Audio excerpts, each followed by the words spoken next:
So corrosive, want to relive day. You're all to me, 'cause she wanted me. 'Cause she wanted me. 'Cause she wanted me. This is Ellie. This is Ellie. This is Ellie. Wanted me. You are to me.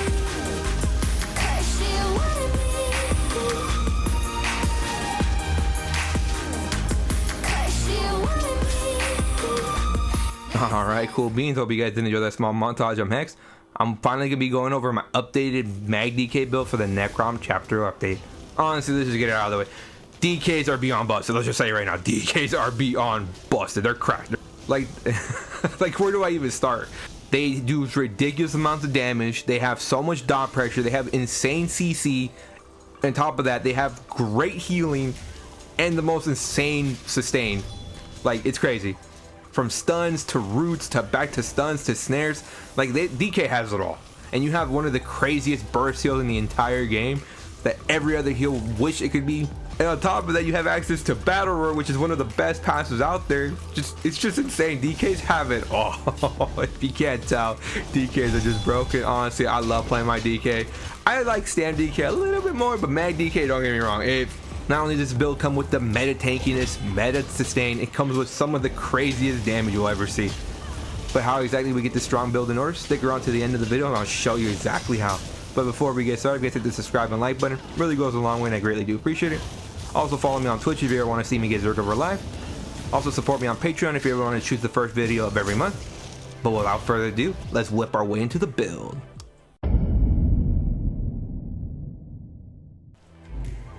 Alright, so for the first skill we do run obviously Fossilize. This is basically our stun. I like this morph because I like that root. Just guaranteeing that root makes them have to force a roll dodge. Don't get me wrong, they're more than likely going to roll dodge, but if you have a pug that doesn't even know how to roll dodge and you keep them in place for longer, it's really nice. But if you want to run the other morph, perfectly fine. Next skill is Burning Talons. It did get a small nerf-ish. They nerfed the damage but increased the duration, so it just doesn't do as much burst. It's over a longer period of time. It's still a really good skill. It does damage. It's one of the hardest hitting dots in the game. And if you're playing with the group members, the good synergy. Like, it's a really good, it does initial damage and a nasty dot right after. But if you don't want to run that and you want to run Chains of Devastation there, you obviously can. Honestly, personal preference. I highly recommend Burning Talons though. Really good for lockdown. Next is Noxious Breath. This is basically a dot that also puts Major Breach on the target. I know it costs stam, a little weird, but the whole point is that this morph puts Major Breach on the target, making all our abilities do more damage.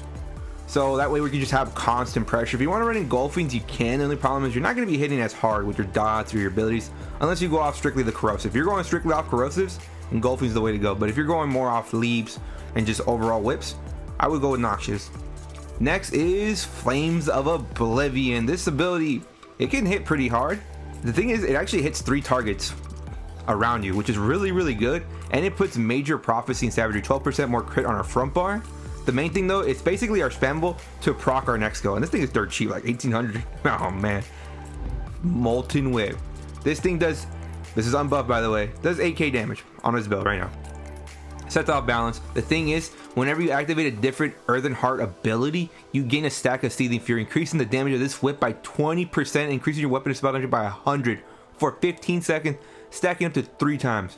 I mean, let's just buff up this whip real quick. Oh my goodness, a 15.4k whip, and this thing can go up to like 16.6k once we proc our main set. Like, this thing makes you hit ridiculously hard, and it keeps the pressure of your whole kit. Like, it gives you 300 more weapon spell damage for your whole kit. And for our ultimate, obviously Ferocious Leap. This is basically our instant cast ability, one of the only instant cast like ultimates in the game, which is kind of sad. It's like one of the most satisfying. You basically leap into the air and you dunk them into oblivion, and you get a nasty shield on yourself for half your health in PvP, which is pretty good, and you stun them for 2 seconds. I recommend Ferocious Leap because it does flame damage. Your MagDK, it's just your whole kit. You could use Take Flight, but I just like that shield. Can get you out of sticky situations. For our back bar, we do run Race Against Time. This is obviously our snare immunity that just happens to get Major Expedition and Minor Force. But honestly, you could swap this out for Mistform. Honestly, they're interchangeable. You want to run Mistform and get that little dot with the heal, really nice. The thing about Race Against Time, it's an actual form of snare immunity and root immunity. You cast the skill, you can't get rooted, you can't get snared for 4 seconds. The other one, you cast it, you can still get rooted and snared, which is kind of annoying. Plus, this thing makes you hit really, really hard with all your crits. Next is Volatile Armor. This is basically just the armor buff for DK. The thing is, it lasts 20 seconds, which is kind of annoying. Reflex damage. This morph does a dot like an AoE around you. You could run either morph. It's honestly doesn't really make or break the build, to be honest. Next is Resolving Vigor. This is obviously our burst. I'll heal a lot over 5 seconds and grants us minor resolve. Next is Igneous Weapon. This is basically how we get our 20% weapon damage. The reason we want 20% weapon damage is because DKs do have access to Minor Brutality, which is an extra 10% weapon damage. So that's the reason we want that. And yes, even though our skills cost mag, it still goes over weapon damage because of the whole hybridization patch. Yes. Next is Coagulating Blood, or most common referred to as Coag. This skill is beyond bonkers. This is legit what makes DK healing so crazy. Not only is it a bursty heal, I mean, let's just buff up real quick. Look at over almost 11k heal on this back bar. That's without any procs, no major mending, not near a keep. And it can increase by up to 50% more healing. And DKs just have inherent 12% more healing receipts. Like, this thing is just beyond bonkers. I've crit healed this thing for 20k plus before. It's just beyond bonkers. And for ultimate, obviously the cheese that is Corrosive Armor. This thing is beyond broken. I wouldn't say it needs a nerf, so to say, but if it did get a small nerf, I don't see why it wouldn't. But honestly, I think the way it is right now, I think it's perfectly fine, because technically if someone pops this Corrosive, you could just run away. You don't have to fight them. It's 12 seconds. It's pretty long last. The thing about this one is that you can actually cast this and still build ultimate in the ulti, which is really, really fun. Basically, you become almost immortal. You only take 3% of your max health as damage. Do some dot around you. The main thing is, while this ability is activated, this ability and your direct damage abilities ignore enemies' physical and spell resist. You're basically doing almost true damage to targets when you cast the skill with your whips, your Flames of Oblivion, your light attacks, yeah, it's just crazy. Alright, but enough of that. Let's go over the stat sheets.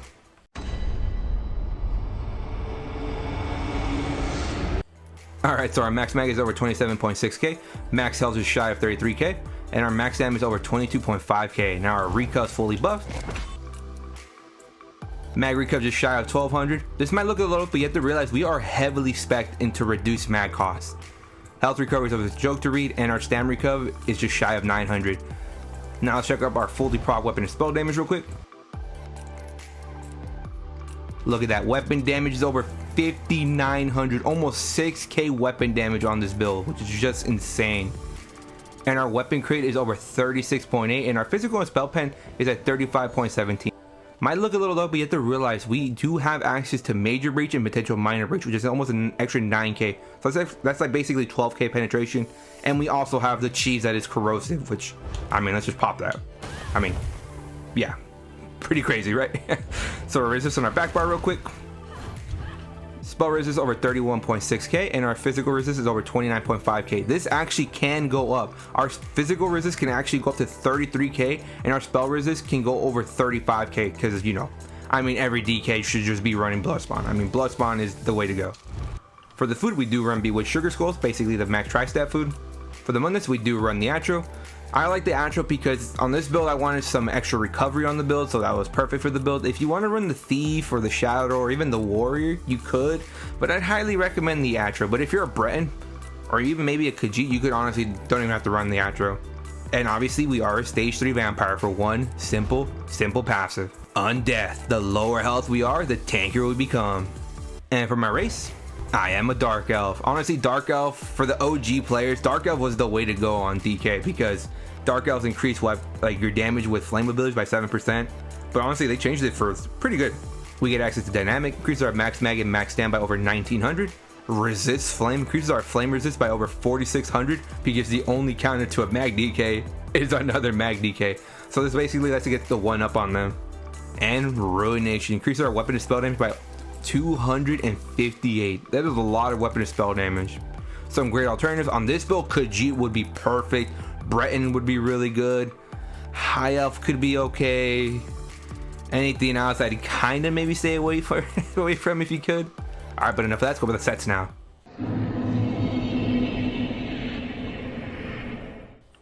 All right, so for the first set we do run the power that is Daedric Trickery. Honestly, Daedric Trickery is almost a must on DKs. Let's go over that 5-piece. When you deal damage, you gain 1 of 5 random major buffs for 21 seconds with a 9-second cooldown. Expedition, 30% more movement speed. Protection, 10% damage mitigation. Major mending increases our healing done by 16%, and major vitality increases our healing received by 16%. And my most favorite of them all, major heroism, grants us 3 extra ultimate every second and a half, basically almost doubling our ultimate generation. And on a DK, ultimate generation is sustained because of that beautiful passive battle roar. The thing is, it's just great tankiness. And if you get a major mending into a major vitality proc, and you're like at 10 HP at a keep, you're burst healing for over 20k. That thing is going to crit heal you for 20k plus. And for our monster set, we do run the powerhouse that is Bloodspawn. I mean, Bloodspawn on a DK is like butter on toast. You can't have one without the other. 1-piece stamina cup, really nice. The 2-piece, when you take damage, you have a 6% chance to generate 13 ultimate and over 3700 armor. Extra armor tankiness. The thing about ultimate generation, it's basically sustained on a DK because of battle roar, and it's indirect more tankiness and damage. More tankiness because we're able to pop our defensive ults more, or more damage because we're able to pop our leaps off more often. So honestly, just a very perfect set for DK. Don't ever leave home without it. So we do run 1-piece training because this is a meta front bar back bar setup with the mythic. Why 1-piece training? Because we do have 1 slot available, so why not slot training? Gives us the most max health for 1-piece. And for the mythic, obviously Markin Ring of Majesty. I mean, Markin Ring of Majesty is the go-to for my mythics, because all other mythics for the most part, they have a downside. You got to build them up. Sea Serpents, they got that nasty snare. This one, you set this build together, you put this ring on, you get 200 weapon and spell damage and over 2300 armor. Just here you go for free. You don't even have to think. And for the main set we do run, the beautiful set that is Burning Spellweave. Honestly, Burning Spellweave makes you hit extremely hard. 2-piece adds max mag, 3-piece adds weapon and spell damage, 4-piece adds crit. Oh, you already know this got me sold. But the main 5-piece, when you deal damage with the flame ability, you apply the burning status effect, and you also increase your weapon and spell damage by almost 500 for 8 seconds. That is base, by the way. We get an extra 20% for major brutality and an extra 10% for minor brutality. So an extra 30%. So yeah, after multipliers, this thing can go up to like 600 plus weapon and spell damage, which is just insane. And the thing about this set, it actually can carry over to our back bar, which is really, really nice. That's all the way we run it. So on the front bar, we do run double daggers of Burning Spellweave. Honestly, you could run double daggers, double swords, double maces, or even double axes if you want to hit really, really hard. So on the main hand, we do run an Absorb Stamina enchant with Nirnhone. Please, on the main hand, make it Nirnhone. It makes a difference. The reason we're going to Absorb Stamina enchant, nice for the stamina sustain, but mostly there to be able to proc Minor Breach. And for the offhand, we do run a Shock enchant with Charge. A Shock enchant because it can proc Minor Vuln, and Charge because when we're having these many dots, flame, poison, and we proc those status effects, it's going to start melting. It's going to start taking very hard. So for the back bar, we do run the Restoration Staff of Daedric Trickery. Honestly, I love Resto. You know, not only do you get on-demand major mending just in case we don't have it from Trickery, getting more mag when we fully charge a heavy attack, and being able to heal more when we're low health, just honestly beautiful. Plus, weaving those heavies in is really easy with this. So we do run an Onslaught enchant with Defending because tankiness is next to godliness. And for the body, we do run the typical 3-3-1. 3 heavy, 3 light, 1 medium. So we do run a heavy Bloodspawn helm, heavy chest of Daedric Trickery, heavy shoulders of Bloodspawn, a light sash and hands of Burning Spellweave, medium legs of Daedric Trickery, and a light sash of Daedric Trickery. For the enchant, if you can, trash out all the pieces. If you can't do that, trash out the big pieces. What I mean by that is head, chest, and legs. And if you can't do that, max mag is perfectly fine. Just adjust your health attributes at the end. And for the traits, the typical 6 Impen, 1 Reinforce. Yes, 6 Impen, 1 Reinforce. The only Reinforce I have is a heavy chest of Daedric Trickery Reinforce, and the rest Impen. But obviously, if you want some more reinforced heavy pieces or well fitted, go ahead. That's what I love about builds. We fit to our playstyle. And for the jewelry, we do run a Necklace of the Trainee, Ring of Burning Spellweave, and a Markin Ring of Majesty because it only comes in a ring, duh. 2 with Bloodthirsty reduced mag cost, and 1 infused weapon and spell damage, preferably that grants mag recap. But if it comes with stam recap, it wouldn't make or break the build. Honestly, I really like this. Bloodthirsty not only does it make you hit really hard, it kind of makes up for the fact we don't have an execute. Plus, we're able to put sustain on this without losing too much damage. And infuse because it just makes our whole kit do more damage, and it makes our heals just god tier. But honestly, if you want in this build, you could go off, you know, a third Bloodthirsty with weapon and spell damage. Honestly, perfectly fine. And for the food we do run, Beat with Sugar Skulls. Gives a lot of max health and max of everything. But obviously the purple version, Longfish Pastry, I think it's called, is perfectly fine. Or if you want, you could run Jewels of Misril or Zopka Smoke Barrel Launch if you want more sustain. Up to you personally. And for the pots, just good old tripods. Gives us a big burst of everything. But if you got deep pocket or don't mind spending a little extra, you could run minor heroes and pots. Alright, but enough of that. Let's go over the CP now. Alright, so for the blue CP we do run Focus Men. Increases our healing done with single target heals. Deadly Aim. Increases our damage done with single target attacks. The reason we want to go Deadly Aim is because most of our burst comes from single target. Our Whip, our Flames of Oblivion. The thing about our dots, they're all single target dots. Once we put on the target, this increases our single target dots on the target, which is really good. Double dibs. Next is Wrathful Strikes. This basically increases all our damage done with AoE, single target, direct damage, just overall perfect. Honestly, if you want, you could replace this for Fighting Finesse. It's honestly up to you, personal preference. And lastly, Ironclad. Reduces your damage taken by direct damage attacks. And for the red CP, typical seal of approval red Hex CP. Celerity increases our movement speed by 10%. Honestly, in my opinion, the best CP in the entire game. Survival Instincts. While featured with a status effect, our core combat skills cost less. That includes roll, dodge, CC, break, and block. Relentlessness. Being stun or fear causes you gain major protection for 3 seconds. And they might be wondering, why are you running this with Trickery? The thing is, we're not always guaranteed to have major protection up. This basically means when you get CC'd, you're more than likely getting a combo. So if we don't have major protection up, this is basically going to save us. But if you want to swap it out, you could swap it out for Slippery, Juggernaut, Balance Vitality, honestly anything you want, to be honest. But I highly recommend keeping it just in case major protection does fall. And Pain's Refuge. The more negative effects we have acting on us, the tankier we become. And the green CP, it doesn't ever really matter. Rationer, Liquid Efficiency, Gifted Rider, and Steed's Blessing. But alright, cool beans, that's the build. Hope you guys did enjoy it. Honestly, MagDK is a force to be reckoned with. Like the healing, like the 2 heals you have is just insane. The lower health you are, the more you heal. The dot pressure, the CC chain, the roots, stuns, just overall the power that is battle, just a beautiful class. And it's like so fun, it's immersive, like it's so much fun. When you play a DK, you feel like a DK, you feel unique, nothing can compare to you. You probably are one of the top tier classes in the game right now. So yeah, honestly, if you are feeling DK, this is the time to play it. But as always, if you are sticking to the end of the video, I do greatly appreciate it. If you guys could, hit the subscribe and like button, it really goes a long way and I greatly appreciate it. Also, if you guys ever want to choose what video I do next, go to my Patreon, support me there. If you go to my Patreon, you'll be able to vote the first video of every month, potentially even the middle video of every month. So go check that out. Also, if you ever want to see me get Zerged over live, you can follow me on Twitch. But as always, hope you did enjoy the build video. Like the video if you liked it. Comment your thoughts or experiences with the build. Also, anything I might have missed out, what video to do next.